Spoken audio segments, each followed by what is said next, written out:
असा विश्वास त्यांनी आम्हाला दाखवला आणि पहिलीच भेट असल्यामुळं नेमकी वहिनी काय बोलतील अशी आमच्या मनामध्ये एक कुतूहल होतं किंवा काय बोलणार आहे, कारण ते फर्स्ट टाईम पॉलिटिकल इव्हेंटमध्ये आमच्याशी बोलत आहेत असं आम्ही ते जाणवलं. पण ज्या सक्षमपणे एखादी स्त्री पदर खोचून नेतृत्व करण्यासाठी पुढे येत आहे, ही चुणूक जणू काय जिजामातासारखी आम्हाला त्या सुनेत्रा वहिनींमध्ये दिसली. आणि सुनेत्रा वहिनींनी ज्या पद्धतीने आम्हाला मार्गदर्शन केलं तर खरोखरच सुनेत्रा वहिनी अत्यंत सक्षमपणे या राष्ट्रवादी काँग्रेस पक्षाचं नेतृत्व करतील, आम्हाला सर्वांना तो विश्वास आहे. आणि पुन्हा एकदा उमेदीने अजितदादांचे जे स्वप्न होतं, अजितदादांचे जे विचार होते, जे आमचे पक्षाचे फुलेशाहू आंबेडकर एक विचाराने आम्ही जे पुढे जात आहोत, तो विचार आता आम्ही पुन्हा एकदा अजितदादांचेच प्रतिबिंब म्हणून सुनेत्राताई पवार यांच्यामध्ये पाहून एकदम चांगल्या मनाने, चांगल्या ताकदीने पुढे जाण्याचा आम्ही निर्धार केलेला आहे. आणि आजची मीटिंग आम्हाला खरोखरच जुन्नरवासियांना खूप मोठी ऊर्जा देणारी ठरली असं आमचं सगळ्यांचं मत आहे.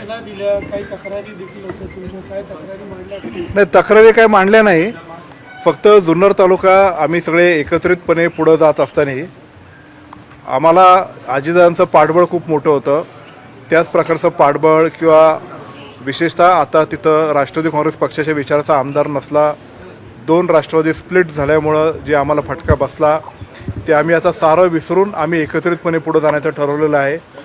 तर आम्हाला पुढं जात असताना जिल्हा परिषदचं एखादं पद आमच्या जुन्नर तालुक्यामध्ये प्राप्त व्हावं ही आम्ही ती विनंती केली. आणि त्यातून निश्चितच सकारात्मक विचार करून जुन्नरकरांच्या पाठीमागे मी खंबीरपणे उभे आहे असं वहिनीने आम्हाला काल 12 तारीख होती, 12 तारखेला राष्ट्रवादीचं विलिनीकरण होणार असं बोललं जात होतं. दादांची पण ती इच्छा होती. आता दादा आपल्यात नाही आहेत, ह्या चर्चा कितपत योग्य आहेत माहिती नाही. पण आज शशिकांत शिंदे त्यांनी एक लेख लिहिला, त्यात असं स्पष्ट लिहिले की पवार साहेबांची देखील इच्छा होती विलिनीकरण झाल्यावर ही सगळी सूत्र दादांच्या हातात देणार होते, म्हणजे दोन्ही राष्ट्रवादी एकत्रित झाल्यावर दादाच बॉस होणार होते. असं काही चर्चा झाली होती विलिनीकरणाची, असं आठवते तुम्हाला? त्याच्या बाबतीत काय मला माहिती नाही, पण दोन्ही राष्ट्रवादी काँग्रेस पक्षाची आघाडी करून पुढं जायचं हे मी असेल, आमचे विभागाचे खासदार डॉक्टर अमोल कोल्हे असेल, आमचे सर्व कार्यकर्त्यांनी आम्ही दादांना तशी विनंती केली. आणि ठीक आहे म्हणले, अमोल आणि तू बस आणि जे जिल्हा परिषदेचे उमेदवार आपल्याला निवडायचे ते तुम्ही एकत्रितपणे ठरवा. आणि एकत्रितपणे ठरवत असताना दादाने आम्हाला सांगितलं की आपण सगळेच घड्यावर लढू. त्यासाठी मला पण सूचना केल्या, डॉक्टर अमोल कोल्हेने सूचना केल्या, म्हणून आम्ही सगळेच उमेदवार घड्यावर लढवलेले आहेत. आता विलिनीकरणाचे ते वरिष्ठ नेत्यांचा तो विषय आहे. पण जुन्नर तालुक्यामध्ये आम्ही सर्वांनी ठरवलेलं आहे.